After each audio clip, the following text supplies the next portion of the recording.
What is the best DPS build in Random 2? Well, the answer will vary from player to player and from boss fight to boss fight. However, the answer we could try to find is which build performs most consistently well regardless of the boss fight. And the answer to that is by using the archetype combination of Gunslinger and Hunter. Now, I'll dive deeper into the build here in a second in a simplified manner. If you would like to hear the very nitty-gritty details of why this build is so strong, which includes math equations and such and very detailed explanation, then I'd recommend watching the video posted by Famito, I hope I'm pronouncing that right, which I'll link in the description box below. However, if you're looking for a simpler explanation of the best DPS build in Remnant 2, then you're in the right place. Remember, there are hundreds of properly viable builds in this game, this is just the meta right now. But as we all know in games, metas tend to shift, but without any further ado, let's get right to the build. Now we'll want to focus mostly on the following stats: crit chance, crit damage, rate of fire, and weak spot modifiers. These are your go-to stats. Initially, for the first few dozen hours, I would always build for straight up flat damage increase, but it turns out that's not quite the ideal way to build for hard-hitting range damage, and you should instead focus on these four. And this is the beautiful thing about this build, it's extremely flexible. Some builds absolutely require you to have very specific items in order for the build to actually click, but with this DPS approach, it's not necessary at all. As long as you keep in mind those four stats when you're building your character, then you're well on your way to building a very strong range DPS. So what is the absolute best gear for this build? Well, starting off with the armor, I'd recommend just putting on as much armor as you can while maintaining your weight below 50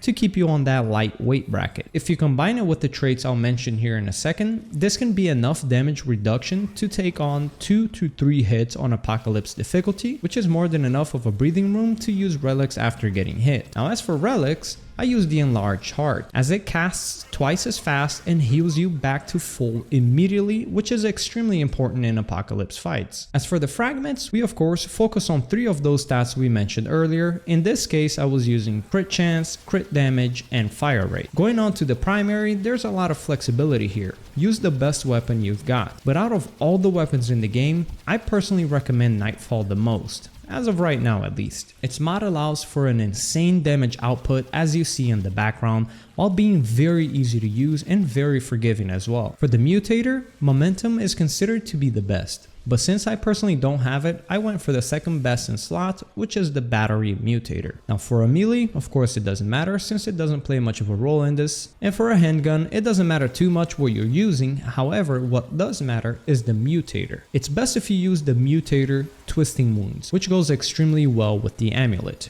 And that amulet being the abrasive whetstone. When you use Twisting Wounds, it triggers a bleed on the target, and that bleed being triggered means it also triggers your abrasive whetstone, which gives you a whopping 15% crit chance and a 30% crit damage, which if then combined with the primary mutator stacks even further, and yeah, you get the point. The snowball just keeps on rolling. However, personally, I don't have abrasive whetstone either, so I went for the Ankh of Power, which gives me a flat 15 extra damage, and for the secondary, I just use my trusty Nebula and its insane passive damage mod. Now this just goes to show you how even without the best in slot items, this build is extremely strong. All of the footage you're seeing in the background is on Apocalypse, and these bosses are very easy to take down even without the best items for this build. And as for the rings, there are 2 key rings, that being the Xenia's Malice and the Probability Cord, as they are massive damage boosts that you very much want, and the other 2 rings are a bit more flexible, which personally I ended up going with the Spirit Stone to allow me to trigger Nightfall more often, and the Stone of Continuance to keep my skills for a bit longer. Now let's jump over to traits. I know many of you won't be maxed out on traits, so I recommend choosing your traits based on your needs. If you're dying a lot, I'd emphasize on Vigor and Fortify. These 2 can be the difference between getting 1 hit on Apocalypse and not getting 1 hit. If you're struggling to dodge the boss mechanics, I'd focus on footwork and swiftness, and if you're struggling with damage, I'd focus on expertise and spirit. And those are the 6 traits that I personally go for when I make this build, and the leftover points I just insert wherever I find it best. So that's how we make this build. As you can see, it's very flexible. You could essentially use any weapon and you could swap out several rings